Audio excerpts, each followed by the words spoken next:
Good morning, good evening, good afternoon, or good after midnight, whatever time you're watching this video. Welcome to another episode of Greg Blends.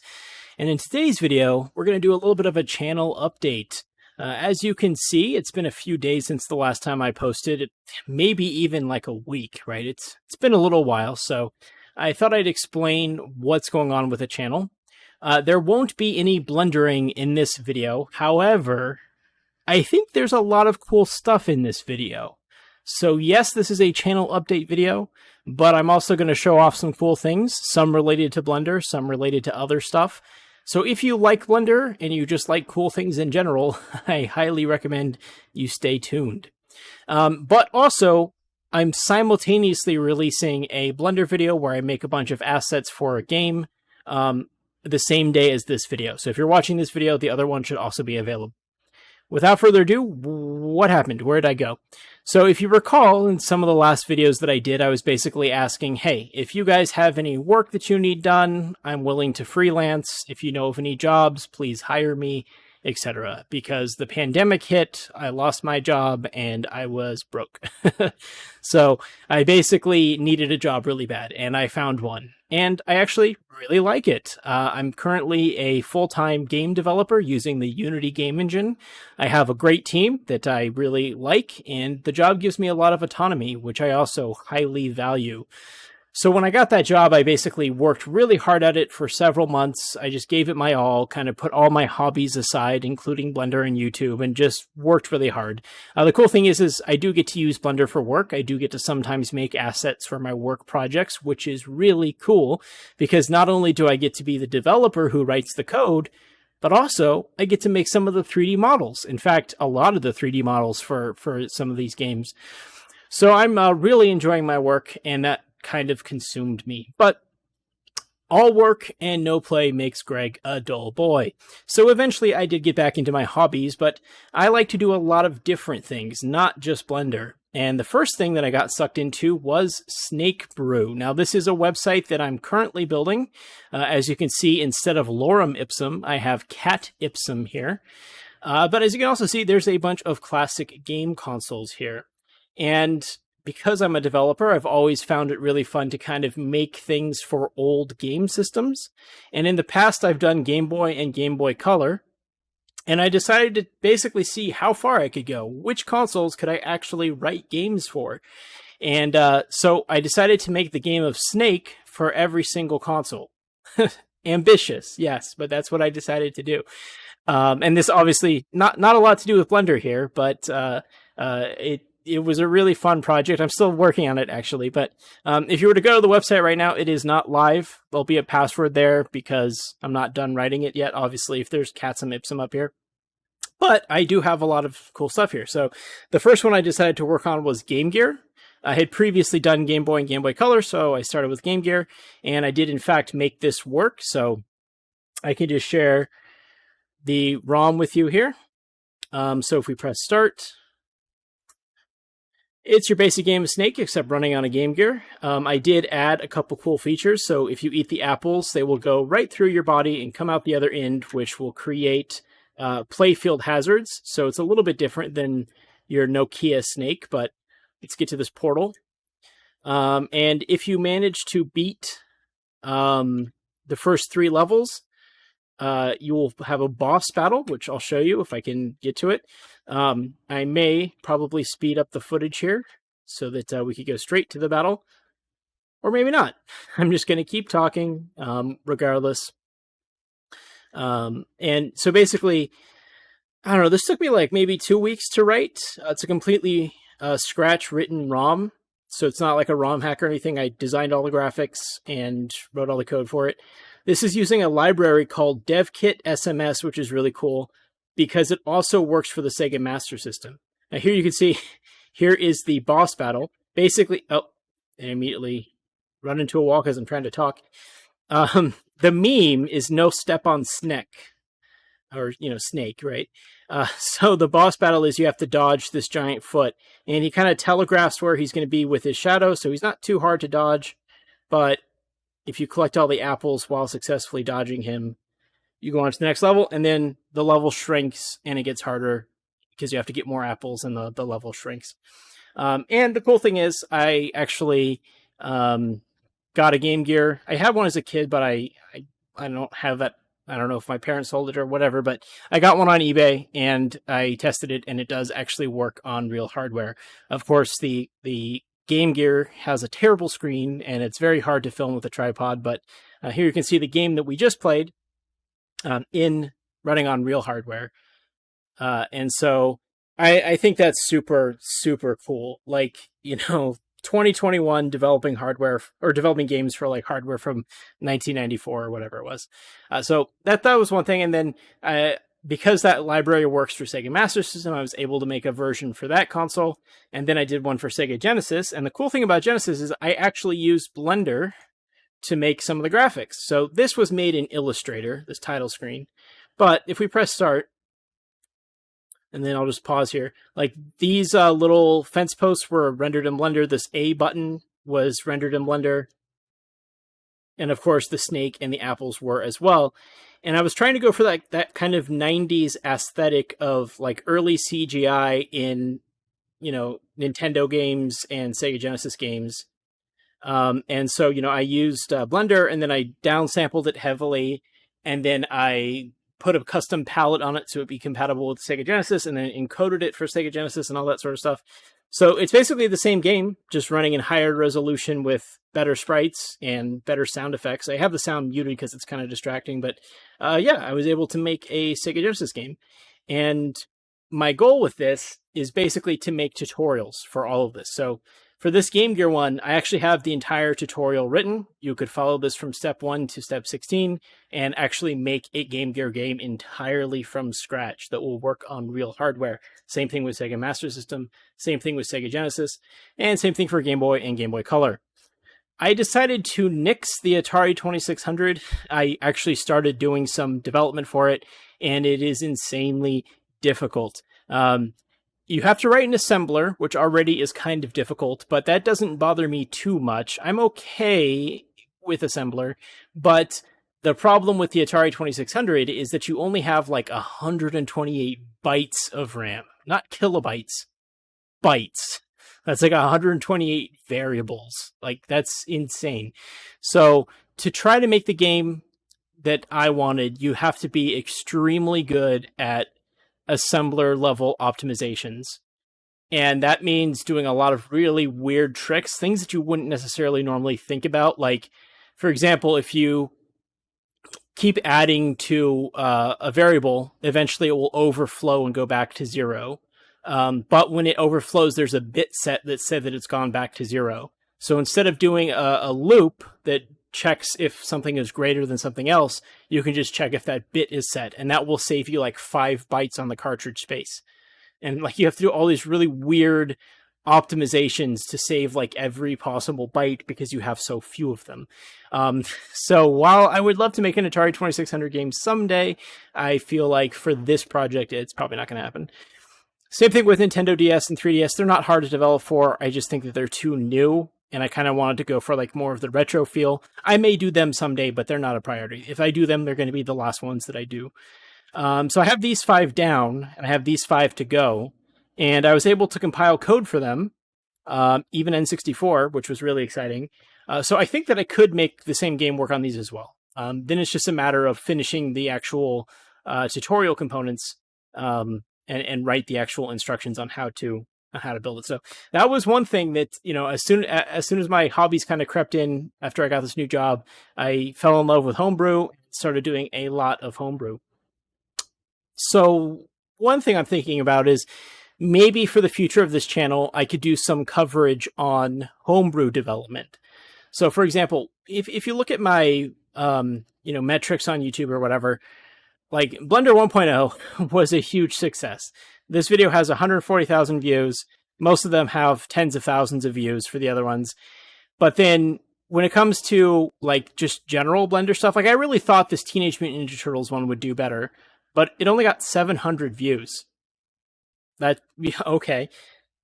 The Lego one, I thought maybe it would do pretty okay. Like 2.5 thousand. Like, really what my channel took off with was the classic, working in Blender 1.0, trying to get an IRIX machine to work, the SGI Silicon Graphics IRIX machines, like doing all that sort of hacking. And I remember that one of the people, or a few comments, told me that my videos were being recommended after Lazy Game Reviews or 8-Bit Guy or Adrian Black or, those types of channels. And I love those channels. I watch all of them religiously. As soon as a new video comes out, I watch them. And so it's kind of cool that I got put in that niche, but also that means that general Blender content doesn't really do that well. And I do a lot of stuff besides Blender. And I'm going to show you more of that. I'm going to show you a lot more of that in this video. So what I'm thinking is maybe rebranding from Greg Blends to Greg Builds or Greg Makes, or maybe not even my name at all. But basically, yeah, if you have some ideas for possible channel names, feel free to leave them in the comments. But basically what I'm thinking is making more of a maker channel, because I like to use Illustrator. I like to use Photoshop. I like to use Blender. Recently, I got into Pepakura for making papercraft things. And I like working with old classic hardware like these video game consoles. So I'm thinking maybe I could do some tutorials on these classic consoles and how to develop for them, as well as some of the other things that I do. Because I have a feeling that if you're a Blender user, you're probably a creative person, and you probably might enjoy seeing how to do things with other software, like Illustrator or Photoshop or whatever other tool that I find myself using that day. And an example of what Illustrator would have been is if I go to this homepage, all of these graphics are actually vectors that I made in Illustrator. And the way I did it is, if you look at, this, you can see there's a render of this cartridge here. There's a render of this cartridge. I basically just rendered, I started by making a 3D model of every game console's cartridge, 100% to spec. So I got the actual measurements for the cartridges I owned. I got my calipers out and got really detailed measurements. Other ones I found online. Other ones I had to ask people on Reddit what their cartridges sizes were. And gather reference photos from Redditors and from around the internet. But I made all of these perfectly 100% to scale cartridges for all of these consoles. And just for fun, I kind of put the classic Blender logos as their labels. I thought that was a funny idea. So I designed a Game Gear label, but then put the Blender splash screen on it, using all the different versions of Blender over the years. No particular order, just randomly for fun. I kind of picked ones that I felt would look good for the console. Like, I felt this Blender render looked really good, like an Atari label cartridge. I felt like this kind of character looked like it would fit on a Genesis game. I felt like this bunny would look like a Nintendo game, and so forth. And so I kind of had some fun. This one kind of looked like early CGI graphics, even though it's actually a really impressive render when you look at it up close. But I felt like for the context of this, that would make perfect sense for like an N64 label. And so once I had all these cartridges, I rendered them all from the same fixed angle, and then I traced them in Illustrator to make this kind of smooth, like consistent aesthetic vector graphic for my icons. And that's the type of thing that I could make a video about, like rendering in Blender and then tracing in Illustrator, or just Illustrator. Like this entire background was done in Illustrator. And as you kind of hover over the different consoles, it swaps out pieces of it. But basically, like, I do so much stuff that I could be making videos more often if the videos are more general purpose, as opposed to Blender and Blender only. Another thing that I got sucked into is I have always been like I've always really liked doing visual stuff, like, 2D and 3D art. I've always really liked doing engineering. One thing that I've always been terrible at is music. I can do it, but I'm very rarely proud of the music that I make. So another thing that I've been working on is I've been making this music editor, and it's inspired by Blender. So let's add a track here. Come on. And it doesn't work yet. It's obviously still a work in progress, but you can add these different octaves. And right now, basically what I was doing is rendering the track with different clips on it. So this is all just, debug info. It's not supposed to be there in the real thing. But, you can add another track, and then maybe let's do one more, just different octaves. And then what you can do is, like this one, we can make it kind of purplish. This one will make kind of green, right? And just like Blender, if you like click up here and drag, you can split the two windows, and then we can make this the palette editor, and then we could split this up here and make this the scale editor, or maybe make this the preferences window. And then you can also join windows like that, just like you can in Blender. Let's pull up a mixer. So as you can see, we have 3 tracks up here. So there's 3 mixer items. If I were to go here and change this one to be more like orange, you can see it changes in both windows. You know, if I have this one and then change it to something else, like it updates live everywhere, basically, just like Blender does. So I'm basically trying to make a music program, and there's a lot of things that this software does differently from other professional music software. In fact, you're some of the first people in the world to ever have seen this. I'm not going to go over all the details of this program because there's a lot. I could talk like an hour video about all the different ways this program works compared to traditional software. But you know, that's beyond the scope of this video.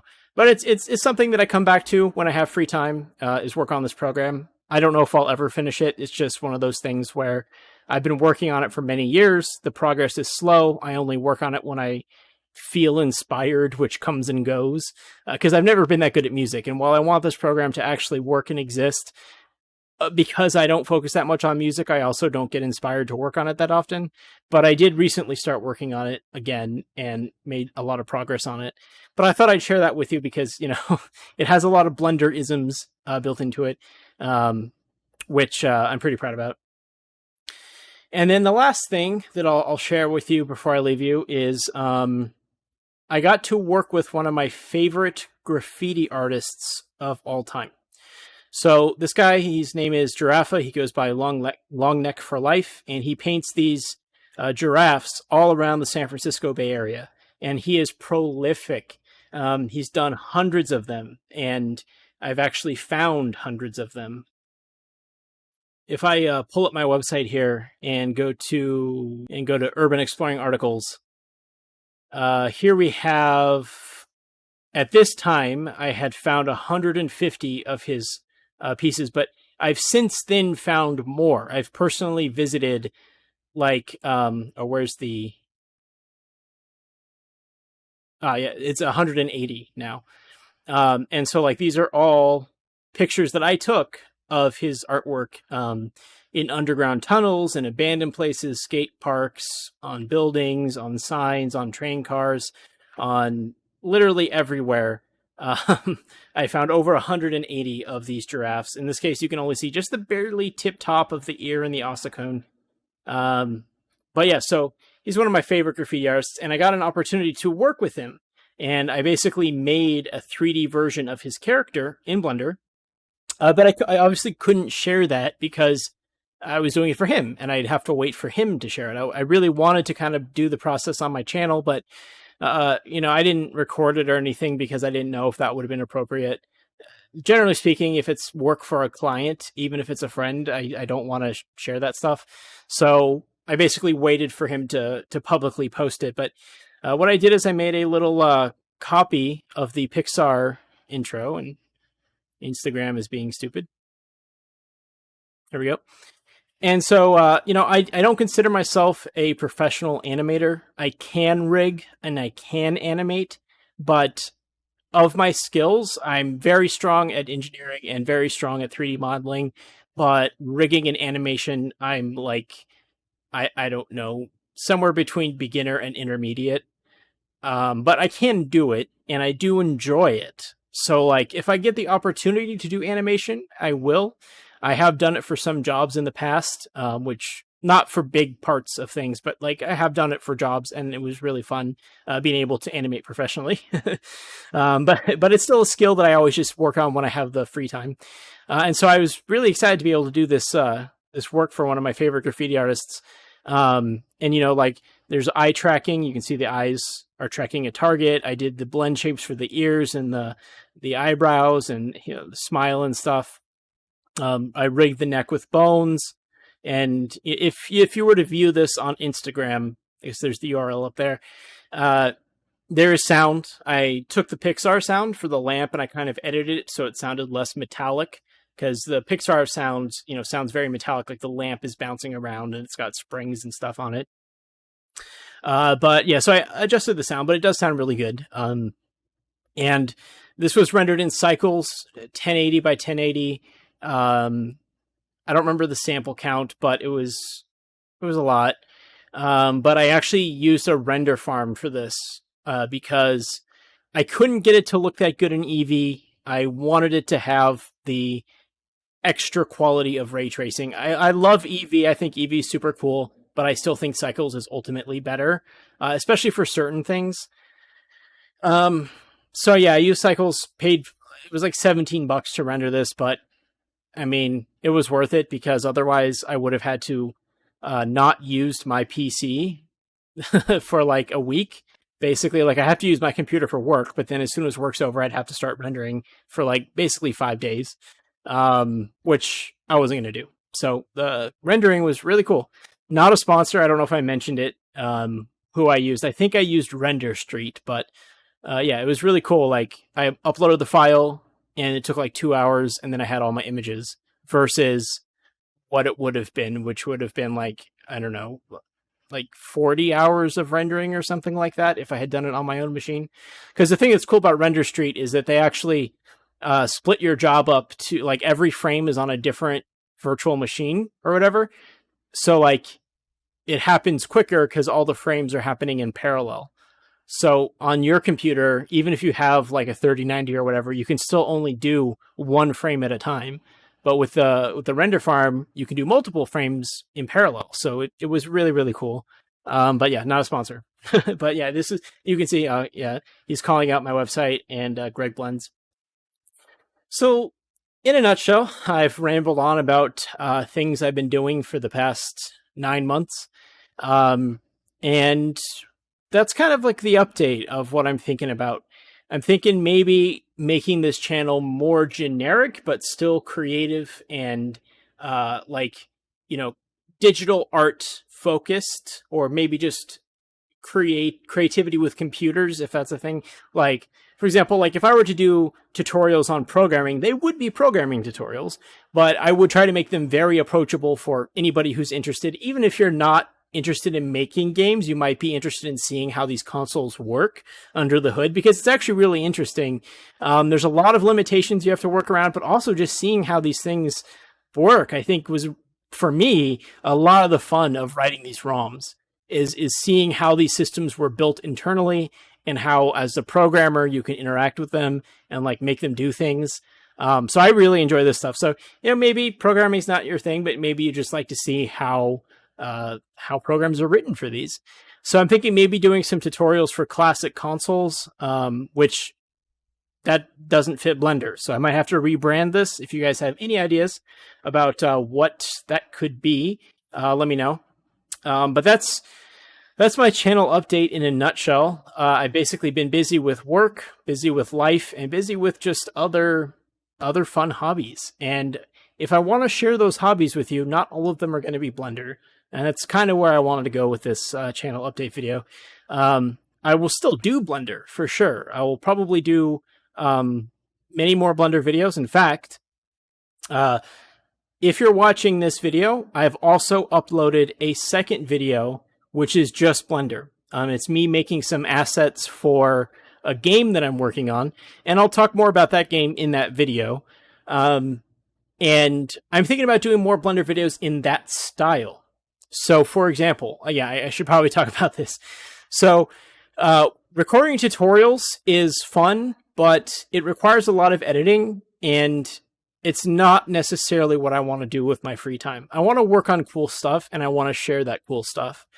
So, for example, like when I made this TGRI ooze canister, I actually had another tutorial already recorded, but my hard drive crashed and I lost it. That was another reason why I took a break from YouTube, because I actually had another video for the Jurassic Park cryo can, the Barbasol cryo can, entirely recorded, all the footage, everything, and I lost it.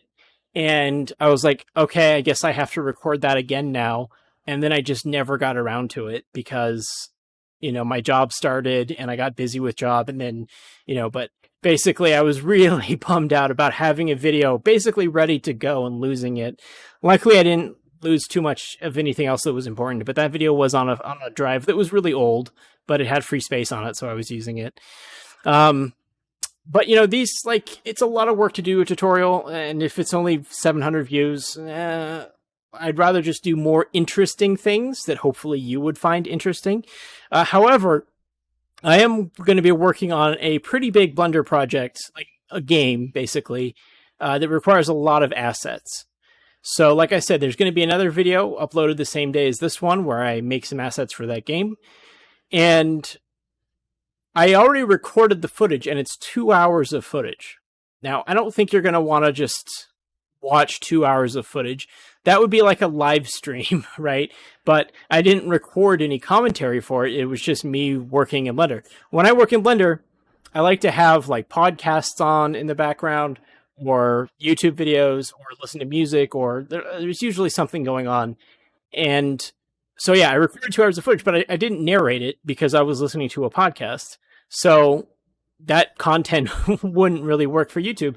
So what I'm thinking about doing is just recording everything I do in Blender, then playing it back with minimal editing in fast forward, but kind of just talking about what I'm doing and narrate it after the fact, right? Narrate it while it's playing back in real time, because that is realistically a type of video that I could do and I would enjoy doing and would basically allow me to share what I'm working on with you, right? So I could be working on a game, and if I have to make assets for that game, I could show you how I make those assets. It's not going to be a tutorial on making those assets, but I will share how I made them and talk about the process and stuff. And I think, so I definitely have a lot of that stuff planned. I don't know if I'm going to record it all. We'll see how this video goes. We'll see how that video goes. But basically, I have a lot of stuff that I could be modeling in the very near future. And if it's as simple as just recording it while I work, well, I'm already going to be doing the work. So it's just a matter of whether or not you guys would like to see it. But I think that could be an interesting thing. I mean, there's a lot of channels that I watch, like IBX Toy Cat, where he's just like doing some work in Minecraft and just having a kind of stream of consciousness thought process while doing that. Or, you know, various other channels like that where they're playing a game or something, but then also just talking to you. I think I might like enjoy doing something like that. If you guys would enjoy doing something like that, like watch a guy who's pretty good at Blender do his thing while just talking about the news or whatever. So that's the other video that I uploaded, is me making some assets. It's 2 hours of footage, but it's probably going to be edited down to like 20 minutes. And I'm just going to kind of talk about what that is while the footage plays back. So I think that about wraps up everything for the channel update video. I saw a comment. One of the comments I saw on YouTube Studio was, his last words were "ta-ta for now," because I guess that was the last thing I said in this video. So I will leave you with the same "ta-ta for now."